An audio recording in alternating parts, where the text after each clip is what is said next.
ഞങ്ങൾ ഒരുപാട് പ്രോഗ്രാംസിന് ദുബായി പോയിട്ടുണ്ട്, എവിടേക്കോ പോയിട്ടുണ്ട്, ബേറിന് പോയിട്ടുണ്ട്, ഇവിടെയൊക്കെ പോയിട്ടുണ്ട്. പക്ഷേ ഇന്നും എനിക്ക് അതിശയപൂർവ്വം ഓർക്കുന്നൊരു കാര്യമുണ്ട്. അതെനിക്ക് സത്യം പറഞ്ഞാൽ എൻ്റെ മനസ്സിൽ നിന്ന് എൻ്റെ കണ്ണിൽ നിന്ന് മായുന്നില്ല. അതെന്താണ്?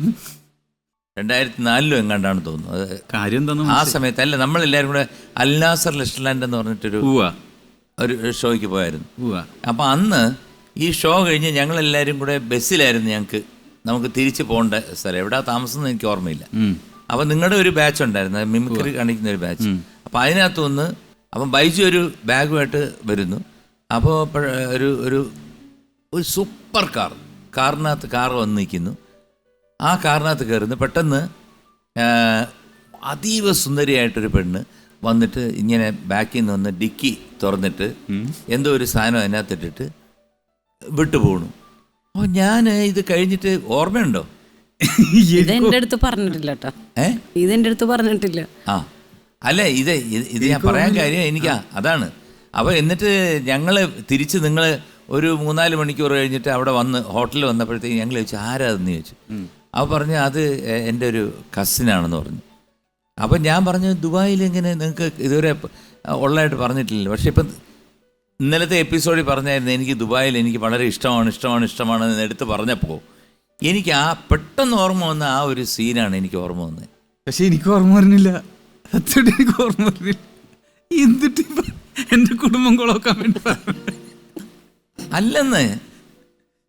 അതിനുശേഷം വീണ്ടും നമ്മൾ ബഹ്റിനിലാണോ എവിടെയാണെന്ന് അറിഞ്ഞൂടാ, ഒരു 3 വർഷം കഴിഞ്ഞിട്ട് നമ്മൾ പ്രോഗ്രാമിന് പോയപ്പം ഇവർ തന്നെ ഫ്രണ്ടിലിരിപ്പുണ്ടായിരുന്നു.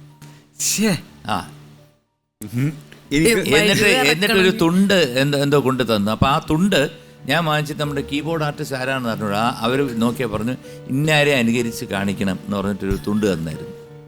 അപ്പോൾ അത് എനിക്കിപ്പോഴും ഓർമ്മ കിട്ടുന്നില്ല ആരാന്ന്. എനിക്ക് ഓർമ്മയില്ല. പിന്നെ ചേട്ടനോ?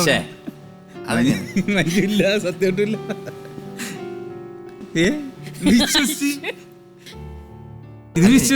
അല്ല, വിശ്വസിന്റെ അല്ല ഞാൻ ചോദിച്ചത്. അല്ല, കസിനാണോ ശരിക്കും? അവിടെ കസിൻസ് ഒന്നും ഇല്ല. കസിൻസ് ഒന്നുമില്ല. അന്ന് പറഞ്ഞ് കസിനാണെന്ന് പറഞ്ഞു. ഞാനെപ്പോ പറഞ്ഞു? എനിക്ക് ഓർമ്മയില്ല, എനിക്കൊന്നും ഓർമ്മയില്ല. അല്ല, ഇങ്ങനെ പറഞ്ഞാൽ പറ്റില്ല. ആദ്യത്തെ ഇതിൽ പറഞ്ഞ എനിക്ക് ദുബായിയാണ് എനിക്ക് ഏറ്റവും ഇഷ്ടപ്പെട്ട സ്ഥലം എന്ന് പറഞ്ഞു. പിന്നെ ദുബായിൽ കുറെ ഫ്രണ്ട്സ് ഉള്ളത്, അതാ പറഞ്ഞേ. പക്ഷെ ഗേൾ ഫ്രണ്ട്സുള്ള കാര്യം ഞാനെല്ലാം പറഞ്ഞിട്ടില്ലല്ലോ. എല്ലാം പറഞ്ഞിട്ടില്ല മഞ്ജു. അല്ല, അത് തീർച്ചയായും കസിൻ ഉണ്ടെങ്കിൽ മഞ്ജുവിന് അറിയാതിരിക്കാൻ പറ്റും. മഞ്ജുവിന്റെ മുഖമൊക്കെ മാറി. ഇത് വെറുതെ പറഞ്ഞാണ്. അല്ല, അതിന്റെ പേര് വേണമെങ്കിൽ ഞാനിപ്പോ ഓർമ്മിച്ചുതരാം ചെറുതായിട്ട്. റാണി, ഓർമ്മയുണ്ടോ?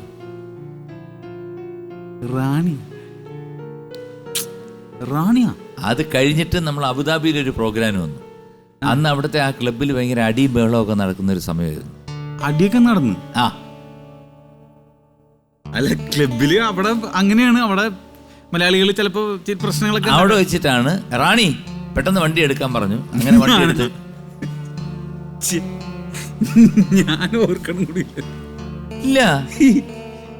ഇതെന്ത് സംഭവം? ഇത്ര പെട്ടെന്ന് മറന്നോ ചേട്ടാ? മഞ്ജുക്കറിയോട്ടാ? കരയൊന്നുമില്ല. ഞാൻ എന്തെങ്കിലും പറയുന്ന ആളാ. പക്ഷെ ഇത് ഞാൻ വിട്ടുപോയല്ലേ? വിട്ടുപോയെന്നല്ല, ഇങ്ങനെ സംഭവം.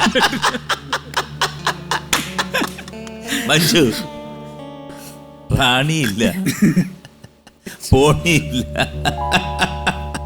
വെറുതെ മഞ്ജുവിൻ്റെ ഒരു റിയാക്ഷൻ എടുക്കാൻ വേണ്ടി ഞങ്ങൾ നോക്കിയതാണ്. ഞങ്ങൾ ഒരുപാട് പ്രോഗ്രാംസിന് പോയിട്ടുണ്ട്. ഏറ്റവും കൂടുതൽ കൈയടി വാങ്ങിക്കുന്ന പുള്ളിയാണ്. ഒരു പ്രശ്നങ്ങൾ പോലും ബൈജു ഇതുവരെ ഒരു സ്പോൺസർക്കോ ആർക്കും നൽകാത്ത ഒരു ക്ലീൻ ഹാൻഡഡ് ആയിട്ടുള്ള നല്ല വൃത്തിയുള്ള മനസ്സുള്ള ഒരു വ്യക്തിയാണ്. ചുമ്മാ എവിടം വരെ പോകുന്ന ഞാൻ ഒന്ന് നോക്കിയതാ. ഏകദേശം അങ്ങറ്റത്ത് വരെ എത്തി അല്ലേ?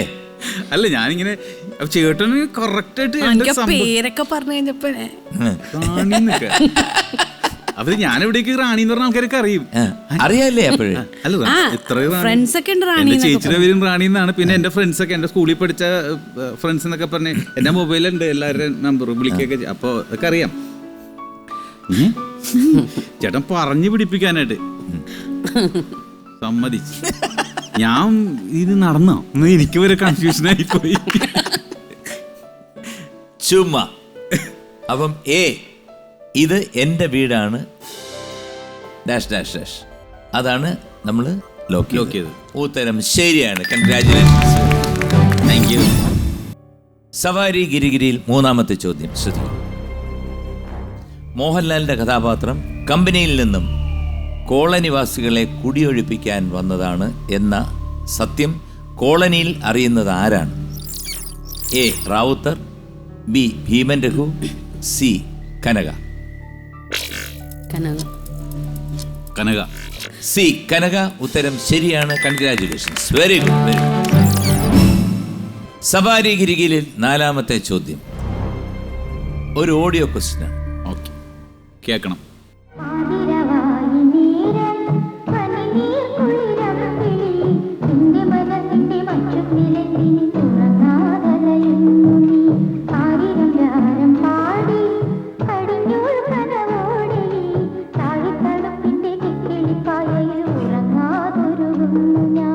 ചോദ്യം: ഈ ഗാനം ആലപിച്ചിരിക്കുന്നത് ആരാണ്? A Chithra, B Janaki, C Minmini. പറഞ്ഞോ. മിൻമിനി. സി മിൻമിനി. ഉത്തരം ശരിയാണ്. Congratulations. Very good, thank you. അപ്പോൾ പറയാം നേടാം എന്ന പ്രോഗ്രാമിൻ്റെ ലാസ്റ്റ് സെഗ്മെൻറ്റ് രാജമാണിക്യം. ഒരു ചോദ്യം, ഓപ്ഷനില്ല, 10 സെക്കൻഡ്, ആർക്ക് വേണേ പറയാം. ഓക്കെ. രാജമാണിക്യം. ഈ ചിത്രത്തിൽ നെടുമുടി വേണു അവതരിപ്പിച്ച കഥാപാത്രത്തിന്റെ പേരെന്താണ്? Your time starts now. Kottumukri. 9 Moosa Settu. Kottumukri Moosa Settu. കഥാപാത്രം മൂസ മൂസ സേട്ടു. കോട്ടുമുക്രി. കഴിഞ്ഞു. കോട്ടുമുക്രി എന്ന് പറഞ്ഞു, പിന്നെ പറഞ്ഞു മൂസ സേട്ടു എന്ന് പറഞ്ഞു. അതെന്താണ്? രണ്ടും ഒരാൾ തന്നെയായിരുന്നു. കഥാപാത്രത്തിന്റെ പേരെന്താണ്? മൂസ സേട്ടു. അത് രണ്ടും ഞാൻ പറഞ്ഞല്ല 10 സെക്കൻഡിനുള്ളിൽ. മൂസ സേട്ടു മഞ്ജു പറഞ്ഞു. ഏയ്, ഞാൻ തന്നെ പറഞ്ഞു. കൂട്ടുമുക്രി എന്ന് പറഞ്ഞ ഞാൻ കോട്ടുമുക്രി പറഞ്ഞു. കോട്ടുമുക്രി മൂസ സേട്ടു, കോട്ടുമുക്രി മൂസ സേട്ടു എന്ന് മാറി മാറി പറഞ്ഞിട്ടുണ്ടായിരുന്നു. എന്തായാലും ബൈജുവും മഞ്ജുവും പുലികളാണ്. പുലി.